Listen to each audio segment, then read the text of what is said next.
आज के मौजूदा वक्त में हैवानियत इस कदर बढ़ गई है जिसे काबू करना मुश्किल तो है पर नामुमकिन नहीं। आज के इस वीडियो में कुछ ऐसी घटनाओं का हम चर्चा करने वाले हैं जिनको सुनकर आपके भी रोंगटे खड़े हो जाएंगे। आप भी कहोगे कि दुनिया में क्या क्या हो रहा है। दोस्तों, सबसे पहली घटना निकलकर सामने आ रही है उत्तर प्रदेश के अयोध्या जंक्शन से। बताया जा रहा है एक महिला पुलिसकर्मी के साथ ट्रेन के अंदर इस कदर छेड़खानी करा गया और उस महिला पुलिसकर्मी का ऐसा हाल कर दिया गया दोस्तों, जिसे जानकर हर किसी का दिमाग ही खराब हो गया। वहीं दूसरी खबर निकलकर सामने आ रही है ज्योति मौर्य और आलोक मौर्य के विवादों के बारे में। आपको पता होगा आलोक मौर्य ने ज्योति मौर्य के खिलाफ लगाए तमाम आरोपों को वापस ले लिए हैं, लेकिन अब दोस्तों ज्योति मौर्य को लेकर के जो खबर निकलकर सामने आ रही है उस खबर को सुनकर आप लोग भी दंग रह जाओगे। वीडियो को पूरा देखना। आज के इस वीडियो में एक एक करके तमाम बातों का चर्चा करेंगे, आपको जानकारी देंगे।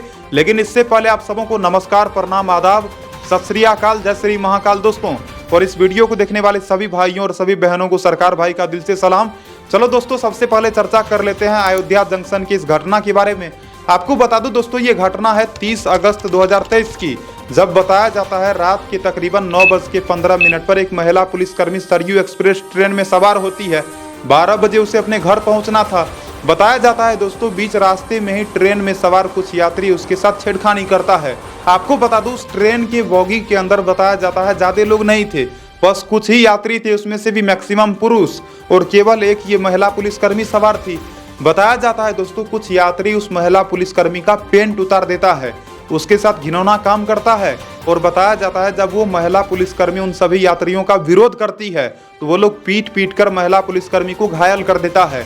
और केवल इतना ही नहीं दोस्तों, बल्कि बताया जाता है महिला पुलिसकर्मी के साथ बदसलूकी करने के बाद उस महिला पुलिसकर्मी का हाथ पैर बांधकर सीट के अंदर उसे डाल देता है।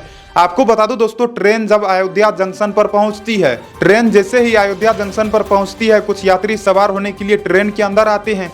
आपको बता दूं वो महिला पुलिसकर्मी सीट के अंदर कराह रही थी, चीख रही थी, धीरे धीरे आवाज कर रही थी। तो कोई यात्री नीचे जब देखता है, झांक कर देखने के बाद वो लोग देखता है कि अंदर में तो एक पुलिस वाली है। और आपको बता दूं दोस्तों, वो लोग किसी तरह से पुलिस वाली को सीट के अंदर से बाहर निकालता है। फिर आपको बता दूं वो लोग जब देखता है तो उन लोगों का भी दिमाग खराब हो जाता है, क्योंकि उस महिला पुलिसकर्मी का पेंट गायब था, नीचे वाला पेंट ही वो लोग उतार दिया था। और आपको बता दूं बाद में बताया जाता है जीआरपी को सूचित किया जाता है, बाद में वहां पर जीआरपी आते हैं और उस महिला पुलिसकर्मी को वहां से ले जाते हैं। लेकिन जरा आप लोग ही सोचो दोस्तों कि आदमी आज के समय में कैसा हो गया है। वो पुलिस वाली तो अपने घर जा रही थी, क्या उसके साथ ऐसा करना सही है? आप खुद ही बताओ। और ऐसे हैवानों के साथ क्या होना चाहिए? बाकी देखो दोस्तों, कहीं न कहीं ट्रेन के अंदर इस तरह का घटना अक्सर देखने को मिलता है। ये कोई नई घटना नहीं है, बल्कि बहुत सारी लड़कियों के साथ छेड़खानी होता है। अभी हाल ही में दोस्तों मैंने एक खबर सुना था मेट्रो के बारे में। आपको पता होगा दिल्ली मेट्रो के अंदर कई तरह का कांड होता है। कोई गंदा गंदा कपड़ा पहनती है तो कोई लड़का किसी लड़की के साथ छेड़खानी करता है, या फिर कोई लड़का अपने गर्लफ्रेंड को किस कर रहा होता है, कुछ से कुछ होता ही रहता है। अभी हाल ही में दोस्तों बताया जाता है कुछ यात्री मेट्रो ट्रेन के अंदर रक्षाबंधन के दिन अपने घर जा रहे थे और उसी दौरान बताया जाता है दोस्तों एक लड़का जो कि ट्रेन के अंदर ही मास्टरबेट करना शुरू कर देता है और अपना स्पर्म निकाल कर एक लड़की के शरीर पर डाल देता है। उस लड़की की माताजी भी वहां पर मौजूद रहती है। तो आप खुद ही सोचो दोस्तों, वहां पर उस लड़की के माताजी को कितना खराब लगा होगा। मतलब ट्रेन के अंदर जो चीज नहीं करने का वो चीज लोग करता है, कितना गलत है। तो कहीं ना कहीं दोस्तों ट्रेन के अंदर सीसीटीवी कैमरा होना चाहिए। और मुझे लगता है दोस्तों कि अगर सभी ट्रेन के अंदर सीसीटीवी कैमरा हो तो ना तो सामान चोरी होगा, ना ही कोई किसी के साथ बदसलूकी करेगा, ना किसी भी महिला के साथ, किसी भी बेटी के साथ कोई छेड़खानी कर पाएगा। बाकी मैं क्या ही बोलूं, मुझे बहुत ज़्यादा खराब लगा। अब दोस्तों चर्चा करते हैं उत्तर प्रदेश के अंदर से जो एक और घटना निकल कर सामने आई है ज्योति मौर्य और आलोक मौर्य के विवादों के बारे में।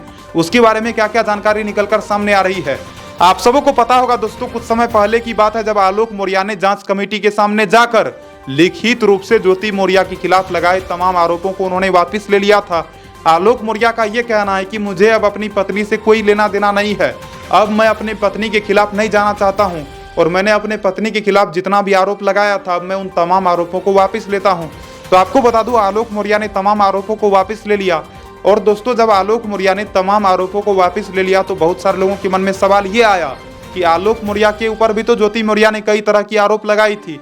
ज्योति मौर्य का आरोप था कि आलोक मौर्य उनसे दहेज मांगते हैं, दहेज के लिए उन्हें प्रताड़ित करते हैं। और केवल इतना ही नहीं दोस्तों, बल्कि आलोक मौर्य के बारे में ज्योति मौर्य ने और भी कई तरह का आरोप लगाई थी। ज्योति मौर्य का एक आरोप ये भी था कि उनके पति आलोक मौर्य ने झूठ बोलकर उनसे शादी किया है। तो कई तरह का संगीन आरोप ज्योति मौर्य ने भी आलोक मौर्य के खिलाफ लगाई थी। तो आलोक मौर्य ने जो आरोप लगाए थे उन्होंने आरोप वापस ले लिए, लेकिन अब ज्योति मौर्य को लेकर सवाल ये आ रहा है कि क्या ज्योति मौर्य आलोक मौर्य को छोड़ देगी। तो आपको पता होगा दोस्तों कि ज्योति मौर्य का अफेयर मनीष दुबे के साथ चल रहा था और अभी भी कहा जा रहा है कि ज्योति मौर्य मनीष दुबे के साथ ताल्लुक रखी हुई है। अभी भी दोनों BF GF की तरह जिंदगी जी रहे हैं। आपको बता दूं ज्योति मौर्य के खिलाफ पिछले कई महीनों से सोशल मीडिया पर चर्चा चला। हर किसी को पता है कि ज्योति मौर्य ने SDM पद का दुरुपयोग की, उसके खिलाफ कड़ी से कड़ी कार्रवाई होनी चाहिए थी। लेकिन दोस्तों ज्योति मौर्य के खिलाफ किसी भी तरह का कोई भी कार्रवाई नहीं हुई। केवल इतना ही नहीं बल्कि आपको बता दूं आलोक मौर्य ने SDM साहिबा के खिलाफ सबूत भी पेश किए थे। यहां तक कि 32 पन्नों का एक डायरी था जिस डायरी में ज्योति मौर्य की घुसखोरी का सारा चर्चा, सारा डिटेल्स था। लेकिन ज्योति मौर्य के खिलाफ फिर भी कार्रवाई नहीं करा गया। तो आपको बता दूं ज्योति मौर्य अब तक जो कि बची हुई नजर आ रही है। वहीं आपको बता दूं ज्योति मौर्य का आशिक मनीष दुबे वो भी अब तक बचा हुआ है। तो लोगों के मन में सवाल यह है दोस्तों कि जिस तरह से ज्योति मौर्य को आलोक मौर्य ने माफ कर दिया, तो क्या ज्योति मौर्य आलोक मौर्य को माफ कर देगी। अब सूत्रों के हवाले से जानकारी निकलकर सामने आ रही है दोस्तों कि ज्योति मौर्य भी आलोक मौर्य को माफ कर देगी। यानी कि ज्योति मौर्य ने अपने पति आलोक मौर्य के खिलाफ जितना भी आरोप लगाई थी अब तमाम आरोपों को वो वापस ले लेगी। लेकिन दोस्तों आपके मन में सवाल ये भी आ रहा होगा कि अगर ज्योति मौर्य आरोपों को वापस नहीं लेती है तो क्या होगा। तो आपको बता दूं अगर ज्योति मौर्य आरोपों को वापस नहीं लेती है तो आलोक मौर्य कुछ पल के लिए फंस सकते हैं। और आपको बता दूं आलोक मौर्य ने जिस तरह से ज्योति मौर्य के खिलाफ लगाए तमाम आरोपों को वापस लिए, तो बहुत सारे लोगों ने सवाल करा कि आखिरकार आलोक मौर्य ने ऐसा क्यों किया। आलोक मौर्य तो खुद ही बोल रहे थे कि हम अपने हक का लड़ाई लड़ेंगे, हम तो इंसाफ मांग कर रहेंगे, इंसाफ लेकर रहेंगे। तो आलोक मौर्य बीच सफर में ही क्यों हार गए। तो आपको बता दूं दोस्तों इस बीच कहा जा रहा है आलोक मौर्य को बहुत ज्यादा दबाव का सामना करना पड़ा है।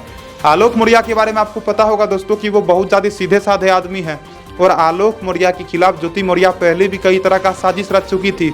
ज्योति मौर्य ने तो आलोक मौर्य का हत्या करवाने तक का प्लानिंग कर ली थी, लेकिन ज्योति मौर्य हत्या नहीं करवा पाई। तो आपको बता दूं इस बीच कहा जा रहा है आलोक मौर्य डर के मारे ज्योति मौर्य को माफ कर दिए। वहीं दूसरा सूत्र यह भी बताया जाता है कि आलोक मौर्य ने ज्योति मौर्य को माफ इसलिए कर दिए क्योंकि आलोक मौर्य की 2 बेटियां हैं और अपनी दोनों बेटियों के कारण आलोक मौर्य कहीं न कहीं मजबूर हैं, इसीलिए उन्होंने ऐसा कदम उठाया। तो दोस्तों ज्योति मौर्य के बारे में भी कहा जा रहा है कि वो आलोक मौर्य के साथ समझौता करेगी, वो भी आलोक मौर्य के खिलाफ लगाए तमाम आरोपों को वापस ले सकती है। और आपको बता दूं ज्योति मौर्य ने धूमनगंज थाने में आलोक मौर्य के खिलाफ FIR दर्ज करवाई थी। तो फिलहाल बताया जा रहा है दोस्तों ज्योति मौर्य केस वापस ले लेगी और आलोक मौर्य को वो माफ कर देगी। लेकिन फिर भी सवाल यह आता है दोस्तों कि ज्योति मौर्य और आलोक मौर्य की जो 2 बेटियां हैं वो बेटियां अब किसके साथ रहेगी, ज्योति मौर्य के साथ रहेगी या फिर आलोक मौर्य के साथ। तो आपको बता दूं कुछ समय पहले आलोक मौर्य बोले थे कि मेरी जो 2 बेटियां हैं मुझे डर इस बात का है कि अगर वो ज्योति मौर्य के साथ रही तो क्या पता हमारी बेटियां भी कहीं बर्बाद ना हो जाए। और आपको पता ही होगा दोस्तों कि जो जिस तरह के परिवेश में रहता है वो वैसा हो जाता है। तो आलोक मौर्य को इस बात का डर था कि अगर हमारी बेटियां हमारी पत्नी के पास रहेगी तो कहीं हमारी पत्नी का संस्कार उन दोनों के अंदर ना आ जाए। इसीलिए आलोक मौर्य चाहते थे कि वो अपनी दोनों बेटियों को अपने पास ले आएं, लेकिन ज्योति मौर्य ऐसे करने के लिए दे ही नहीं रही थी। ज्योति मौर्य इजाजत ही नहीं दे रही थी आलोक मौर्य को कि वो अपनी बेटियों को ले जा सके। तो आपको बता दूं इस बीच आलोक मौर्य और ज्योति मौर्य की बेटियों को लेकर कोई भी जानकारी निकलकर सामने नहीं आई है। अभी दोस्तों इस बात का फैसला नहीं हुआ है कि बेटियां किसके पास रहेगी, किसके साथ रहेगी, आलोक के साथ रहेगी या फिर ज्योति के साथ रहेगी। तो ये जब भी जानकारी निकलकर सामने आएगी मैं आप लोगों को बताऊंगा। बाकी आपको बता दूं आलोक मौर्य और ज्योति मौर्य के मामले में आलोक मौर्य भी अपने जगह पर ठीक ठाक है और ज्योति मौर्य ने आलोक मौर्य को भी अब ठीक ठाक करने का फैसला ले लिया है। यानी कि अब आलोक मौर्य को ज्योति मौर्य से हक का लड़ाई नहीं लड़ना है।